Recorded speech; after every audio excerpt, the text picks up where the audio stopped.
Hello my dear friends, a very warm welcome to all of you. Today we are going to write more queries using the Windows functions, and along the way we will also understand some cool benefits of using them in our analysis. By the way, I am receiving even more submissions in this pro challenge than the beginner ones. I'm literally very happy to see your enthusiasm and dedication. Keep it up guys. So let's begin quickly. Okay, I have opened my MySQL workbench and I have run this query.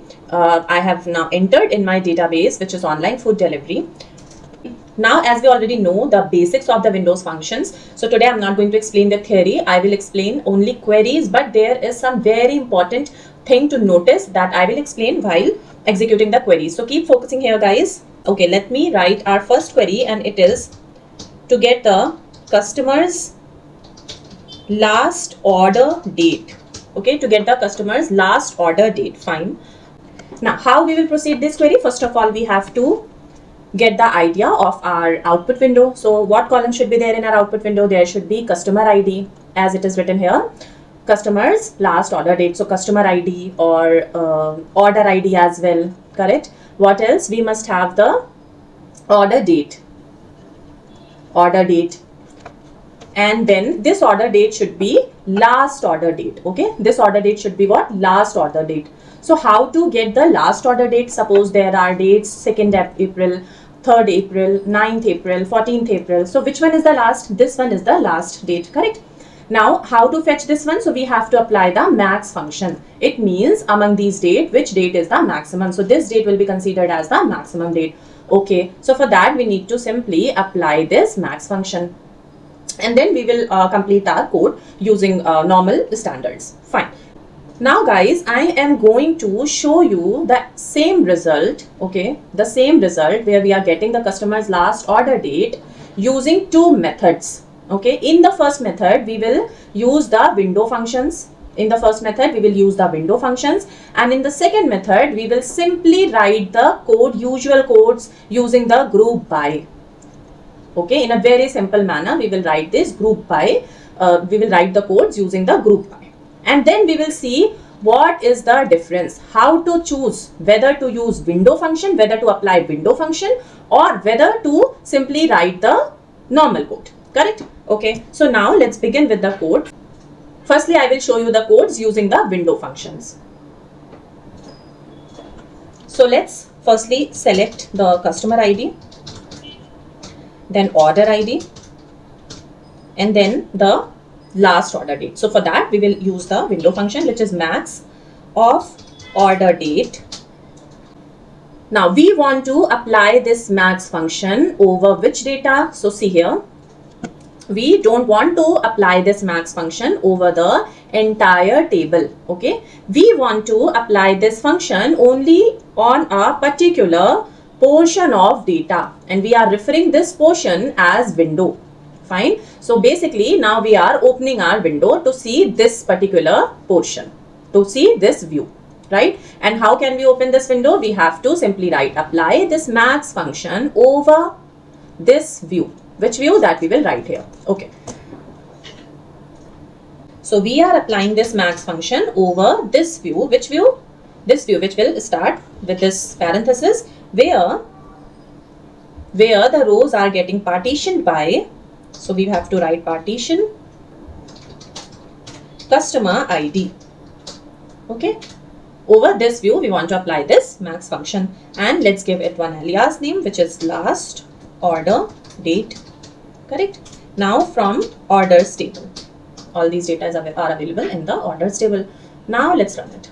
Okay, so here we have our result. Here you can see customer ID, order ID, last order date, customer ID, order ID, last order date. Okay, this is our first method using the or applying the Windows function. Now we will achieve the same thing using the group by. So here let me write using group by, and we will see the difference.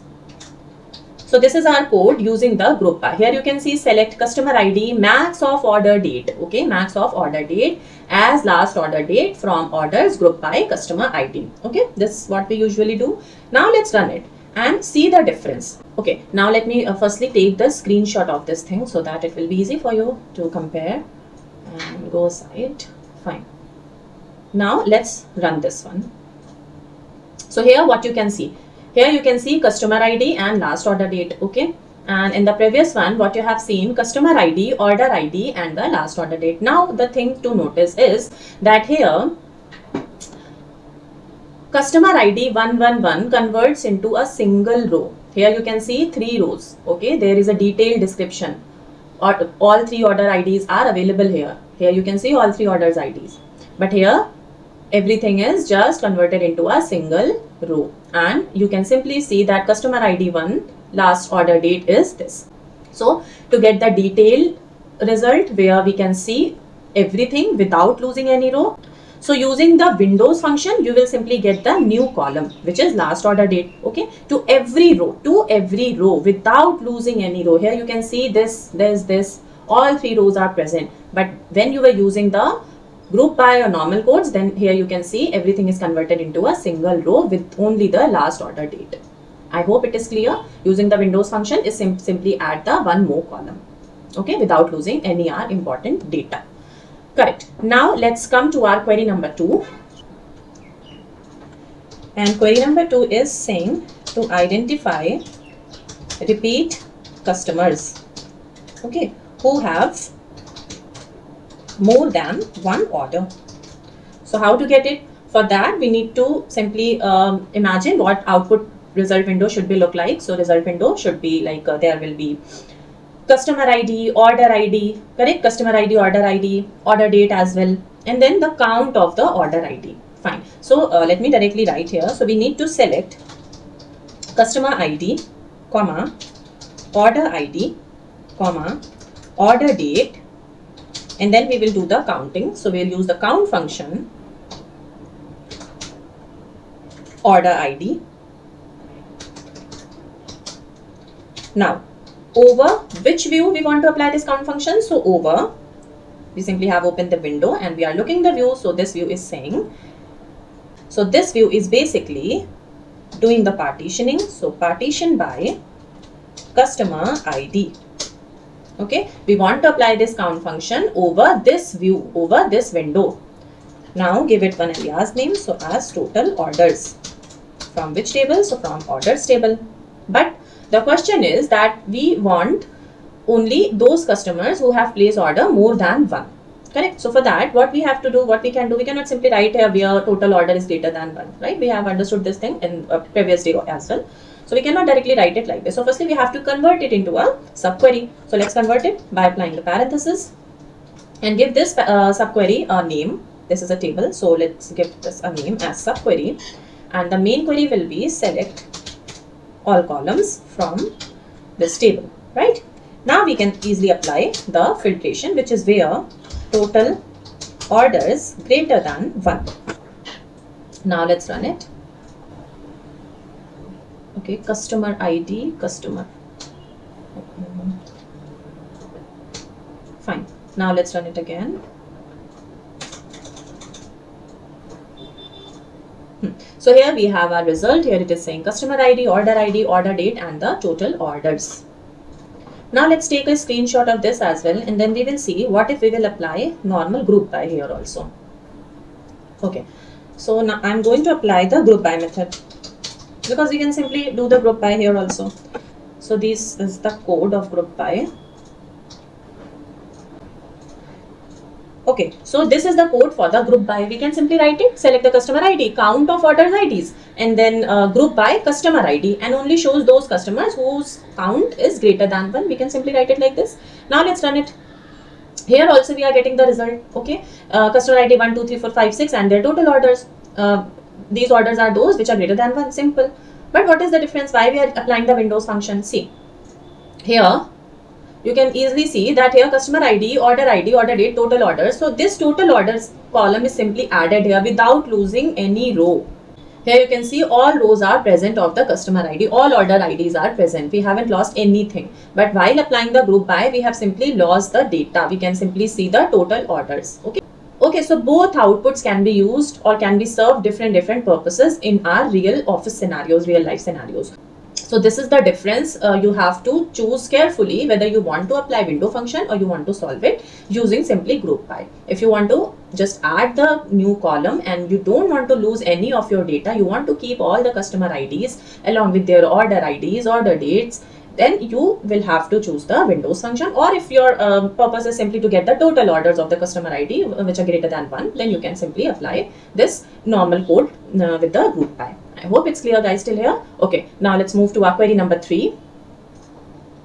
So query number 3 is saying to get previous and next ordered item or next item ordered by each customer. Okay. Okay, so what result we want? We simply want to have customer ID. Okay, customer ID. What else? Order ID, order date, and the previous order ID, as well as next order ID. These are the things, these are the columns that we want in our output window. So for that, we need to write,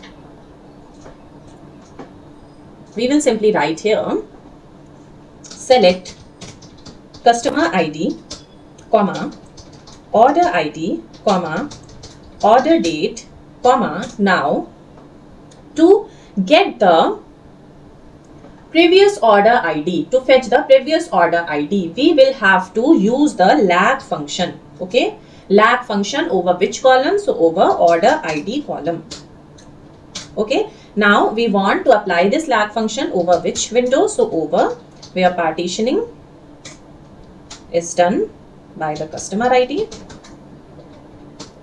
and we are sorting it with the order date and as previous order ID, right?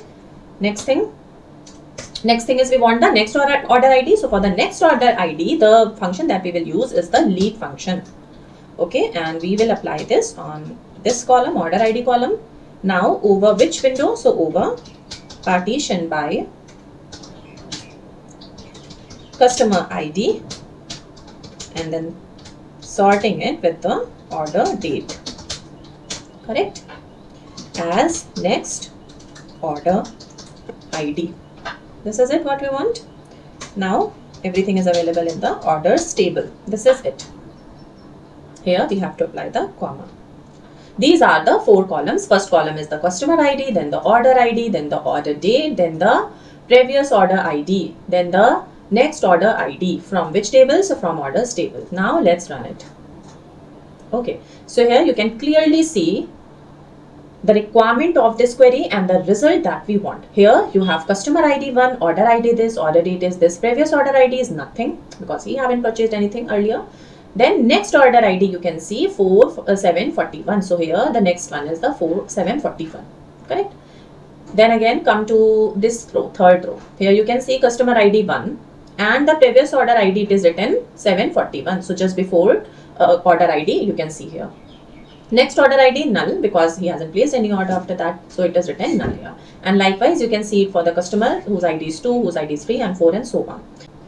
Alright guys, so this is it for this session. Now you will get the remaining tasks in the PDF format in your WhatsApp group. So till then keep practicing. Take care. Bye bye.